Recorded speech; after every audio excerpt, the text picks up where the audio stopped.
Big boss house లో captaincy contender చివరి దశకి చేరుకుంది. ఎక్కువ రంగు ఎవరు పూస్తారో వాళ్ళే గేమ్ నుండి అవుట్ అంటూ బిగ్ బాస్ హౌస్ లో పల్లవి ప్రశాంత్, సందీప్, తేజ, గౌతమ్ వీళ్ళ నలుగురు అయితే ఫైనల్ టాస్క్ కి చేరుకుంటారు. అలా వీళ్ళ నలుగురులో అయితే మొదటిగా తేజ అవుట్ అవడం జరుగుతుంది. ఆ తర్వాత పల్లవి ప్రశాంత్ సందీప్ పైన ఎక్కువగా పూస్తాడు.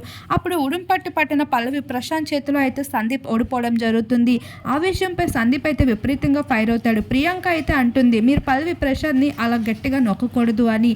అలా అక్కడ సందీప్ పల్లవి ప్రశాంత్ విషయంలో కాస్త గొడవ అయినప్పుడు అమర్దీప్ మధ్యలో దూరి పల్లవి ప్రశాంత్ తప్పు అంటూ మాట్లాడతాడు. శివాజీ అయితే ఒకటే మాట అంటాడు, ప్రజలు చూస్తున్నారులే ఎవరేం రైటో కాదో అంటూ శివాజీ అన్నప్పుడు, అవును నేను తప్పైతే ప్రజలు నాకు పంపిస్తారులే ఈ వీక్ అంటూ మాట్లాడడం జరుగుతుంది. మరొక వైపు గౌతమ్ పల్లవి ప్రశాంత్ వీరిద్దరి మధ్యన ఫైనల్గా అయితే టాస్క్ జరుగుతుంది.